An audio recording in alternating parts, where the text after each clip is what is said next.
What's going on, Pokepon crew? I am Michael. This is my brother Ariel. We run Ted's Pokepon here in Norwood, Ohio. Just wanted to catch you up on some stuff, everything that's going on with the 30th, some leaks that have been going on of supposed cards out there, and stuff that still hasn't even been revealed yet. Well, apparently there's a streamer in Australia, and we have no idea how he apparently got some of the stuff early, but there was definitely some legit cards that he pulled from the 30th that had the 30th stamp.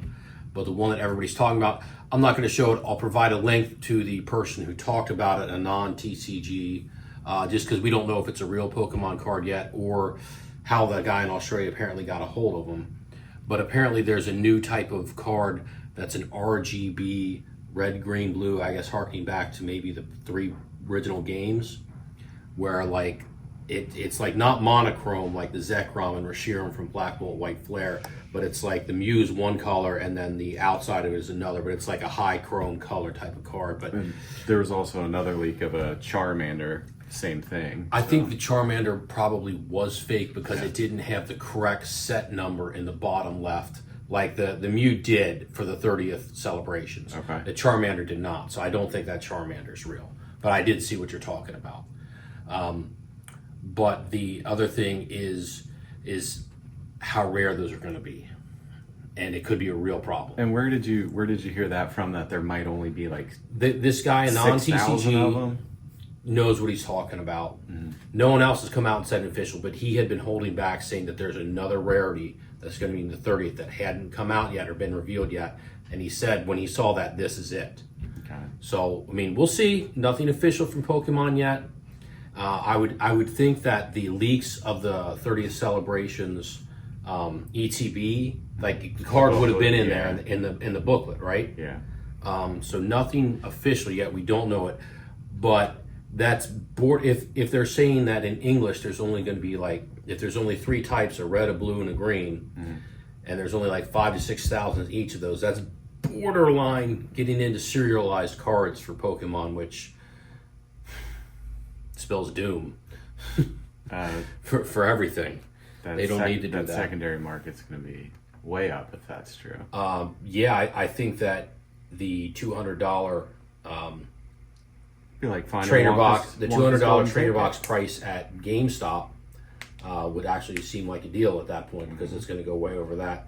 Now, I don't have any of our allocation yet. Any of our initial allocation on the 30th stuff, we will be selling at MSRP for all of you out there about to get really mad about the prices. Of course, we only do that in store because that's all we can afford to do. If, big stores can't beat the Potters, how the heck would I beat the Potters? We put them up on our website. So we're not going to deal with that. But we also will be opening up the seals to prevent the reselling of that stuff, because there'll be plenty of it out there for people to go to other stores and get if they want to buy it to resell it, but not here. So yeah, still waiting on our allocation numbers. Well, our guy was off last week. Sure. I'd also be interested to see if prices have come down on any of the recent sets that have kind of tanked recently.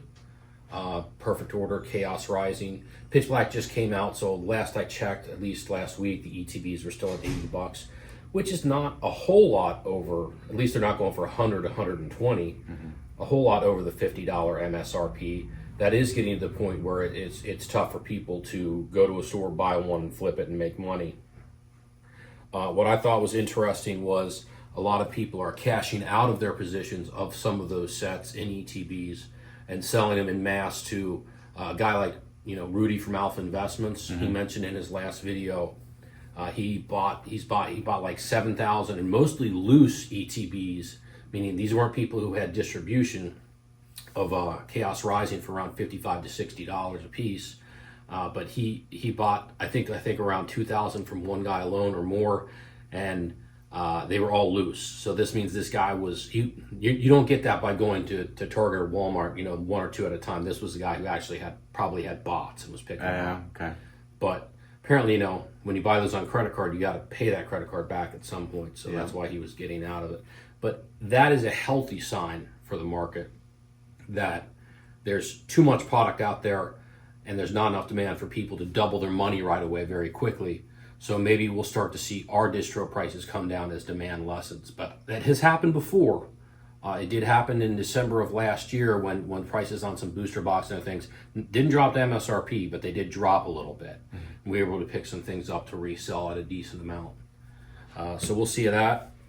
As far as market not crashing news, Storm Emeralda from Japan, the Rayquaza set, Rayquaza, however you want to say it.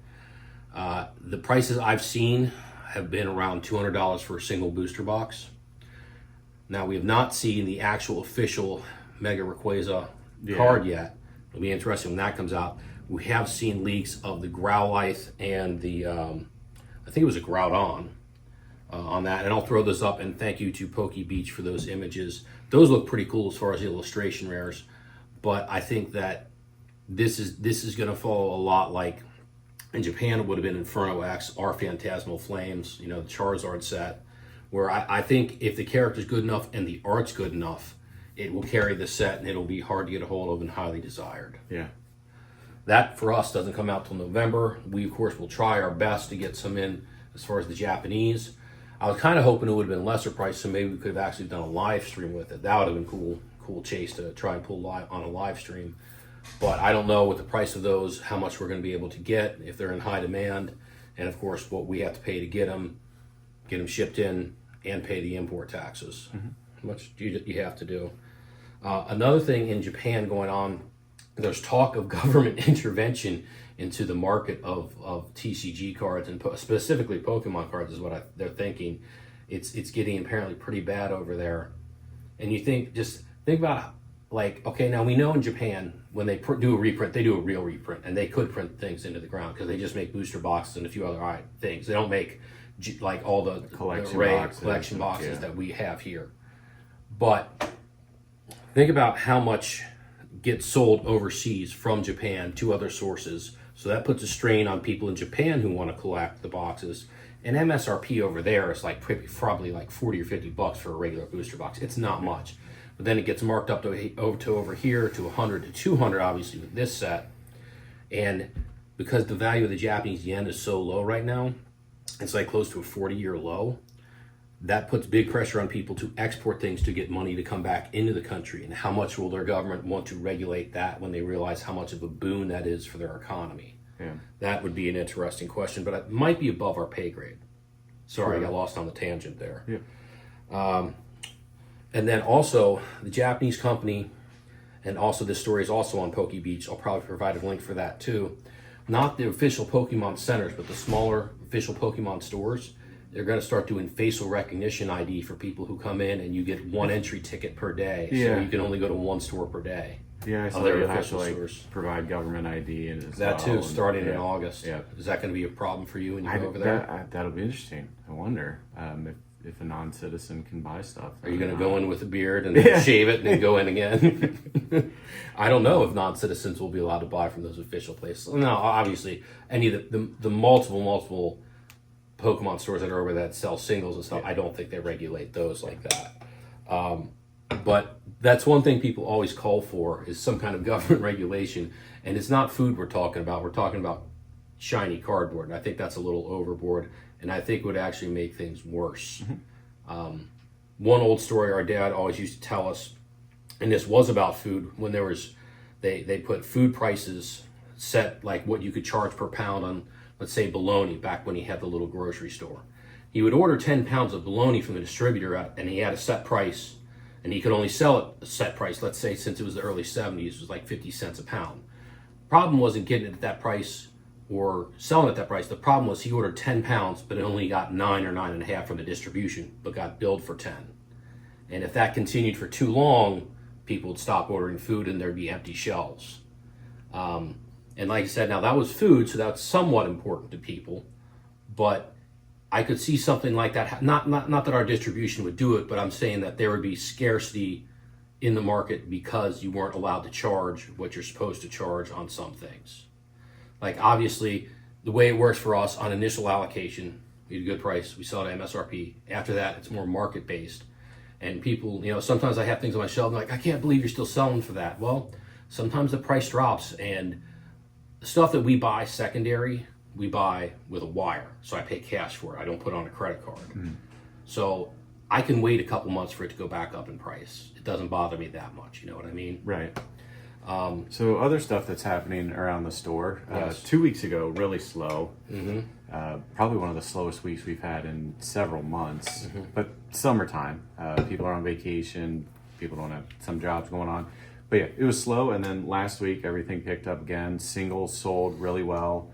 Sold some bigger single cards from gosh darn it, why can't I think of it? Prismatic Evolutions. Mm-hmm. And then we did get in Chinese boxes. So we have the Gem Pack 4 and the Gem Pack 5. And the first day we got those in, we sold a few booster boxes already. And we do have singles packs for sale for $3.50 each. The single packs are in store only. The booster boxes are on the website, tetspokepon.com. But that's something that you wanted to try and boost our sales and also give people a little more affordable option to open packs, which I think has been a real boon for the Chinese product taking off here Especially in the US. With the exclusive cards. Those are pretty expensive. So like the Captain Pikachu out of the Gem Pack 5, I believe that's going for like $3 to $3.50 right now raw. Yeah. So still some good value there in cards. Crazy. Yeah. Abyss Eye boosters have been selling really well still for us. The Japanese Pitch Black, really well for us. We were able to, those drop, when we initially got them, we got them at a price and had to sell them at 140 store, which we sold out of those. The second time we ordered some, the price had dropped so much in Japan, we're now able to sell them for $100. I don't see that happening with Storm Emeralda, but maybe, you never know. When the 30th comes out worldwide on September 16th, demand for everything could just stop for a while. Yeah. So maybe we could get some more of that in at whatever. We're probably going to have to pay close to 200 to get it in this time, so we'll see. Yeah, unfortunately, but that's the way it is. As far as, we did buy some pretty big cards last week, though. We've been buying bought some big slabs. big vintage slabs. ones. Yeah. Got to wait a little bit to put them out for sale, unfortunately. But Speaking of slabs, still haven't, no update on our tag orders, and who's the other one we're with? Premier Grading. Well, one of our tag orders has moved to quality assurance from image processing, which the next I think is slab assembly. I think it moved there last week, so we'll see how quickly. With tag, it normally moves faster than like once it gets to this point, but we'll see. PCG, it has been 2 weeks, 10 business days since they got our order. They got it over a weekend, but it was in their system and up on their website that they had received it two Mondays ago, so 2 weeks ago. And what did they say their turnaround time was? That's supposed to be the 7 to 10 business days.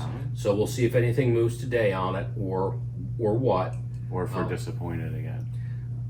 It's one of those things where just when somebody puts out that they're going to get it back to you that quickly, I'm sure the orders just float in, including us. Yeah. Because people want to get their cards back in a decent amount of time to be able to sell them. Not several months. Not several months when nobody's like, that's not the hot card anymore, and that has a lot to do with it. All right. Yeah. Well, this is where you walk off. Yeah, I know. The walk off. Thanks, Pokey Crew.